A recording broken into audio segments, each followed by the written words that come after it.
Even in the most favorable cases, the physical qualities of the object play only a subordinate role. They can neither rouse metaphysical desire nor prolong it. Moreover, the absence of physical enjoyment does not cause the disappointment in Stendhal's or Proust's hero when he finally possesses the object of his desire.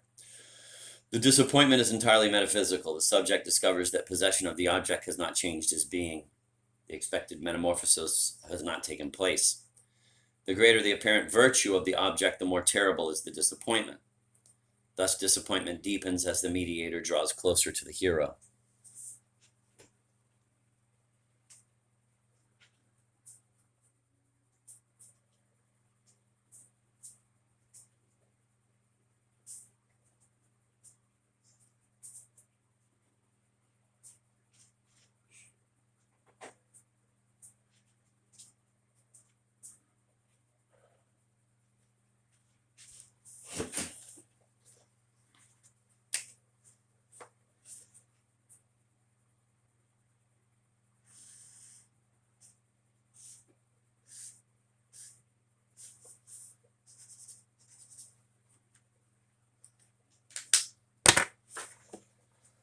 Don Quixote and Madame Bovary as yet experience no metaphysical disappointment in the proper sense of the term. The phenomenon appears with Stendhal. The moment the hero takes hold of the desired object, its virtue disappears like gas from a burst balloon.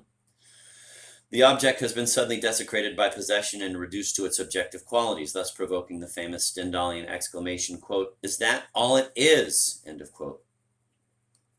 Yet Julian's shrug reflects a lack of concern which no longer exists in the crushing Proustian disillusionment. So profound is the confusion caused by metaphysical failure in Dostoevsky's hero, it may even lead to suicide.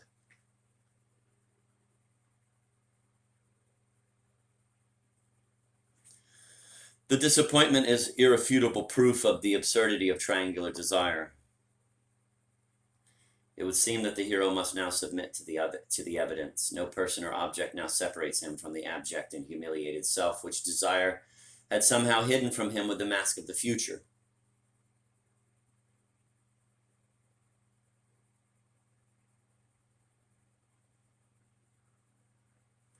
Deprived of desire, the hero is in danger of falling into the abyss of the present like a well digger whose rope breaks. How can he escape this terrible destiny? He cannot deny the failure of his desire, but he can confine its results to the object which he now possesses and possibly to the mediator who directed him to it. The disappointment does not prove the absurdity of all metaphysical desires, but only that of this particular desire which has just led to disillusionment. The hero realizes that he was mistaken. The object never did have the power of initiation which he had attributed to it. But this power he confers elsewhere, on a second object, on a new desire. The hero goes through his existence from desire to desire as one crosses a stream, jumping from one slippery stone to another.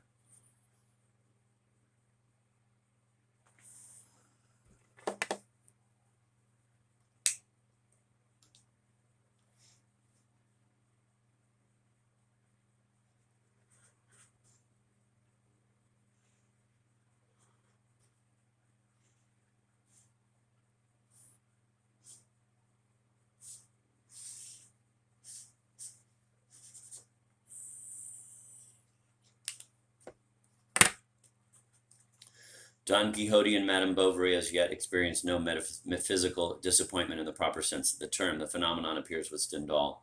The moment the hero takes hold of the desired... Oh, sorry. I went back. I got confused.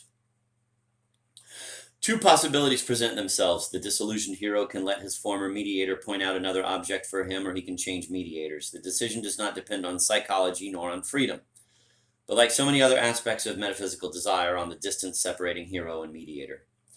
When this distance is great, we know that the object has little metaphysical value. The prestige of the mediator is not involved in particular desires. The god is above the vicissitudes of existence. He is unique and eternal. Don Quixote has many adventures, but there is only one Amadis. Madame Bovary could go on changing lovers endlessly without ever changing her dream. As the mediator draws near, the object is very closely linked with him, and the god's divine image is at stake, so to speak. The failure of desire can now have repercussions beyond the object and provoke doubts concerning the mediator himself. At first, the idol trembles on its pedestal. It may even collapse if the disillusionment is great enough.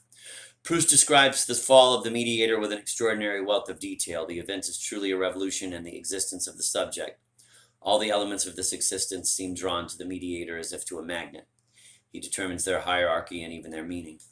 Thus, we can readily understand why the hero does all he can to put off an experience which is bound to be very disruptive.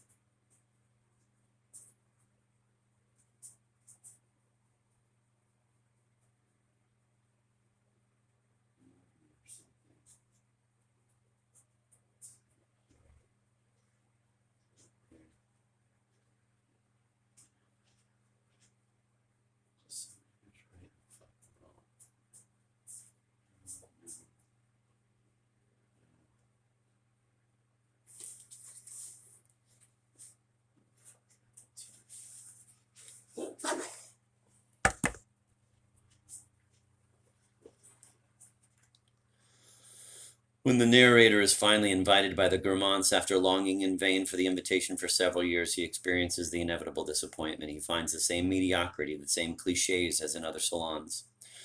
Can it be that the Guermantes and their guests, these superhuman beings, get together to talk about the Dreyfus affair or the latest novel, and moreover to talk of them in the same terms and the same tone as other people?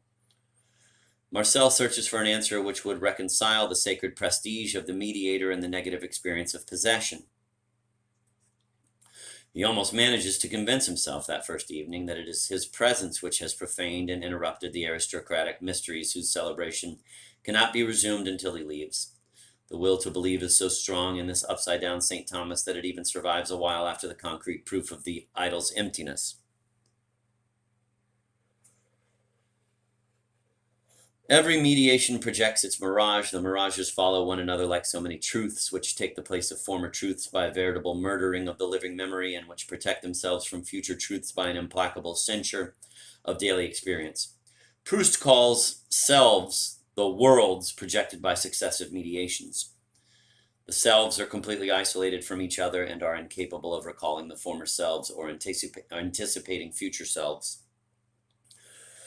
The first signs of the hero's fragmentation into monadic selves can be seen in Stendhal. The Stendhalian hero's sensibility is subjected to abrupt changes which foreshadow the successive personalities of remembrance of things past. The personality of Julian Sorel remains an unbroken unity, but this unity is threatened at the time of that temporary aberration which is his love for Mathilde. In Proust, life loses definitively the stability and unity which was ensured by the permanence of the divinity in previous novels. This decomposition of the personality, which worried and annoyed Proust's early readers, comes about as a result of the multiplication of mediators. The cries of alarm were, perhaps, only partly justified. As long as the mediator is remote and therefore unique, the hero maintains his unity, but this unity is composed of lies and illusions.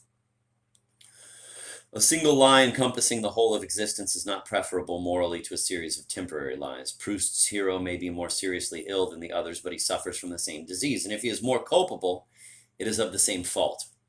We should not therefore heap abuse upon him, but we should definitely pity him, for he is more unfortunate than his predecessors. The briefer the reign of the mediator, the more tyrannical it becomes. The greatest suffering is reserved for Dostoevsky's hero. The underground man's mediators succeed one another so rapidly we can no longer even speak of distinct selves. The periods of relative stability, separated by violent crises or intervals of spiritual emptiness which we have seen in Proust, are supplanted in Dostoevsky by a perpetual crisis. The elements which in the other novelists are arranged in a permanent or temporary hierarchy are now in a state of chaos. In fact, the man from the underground is often torn between several simultaneous mediations.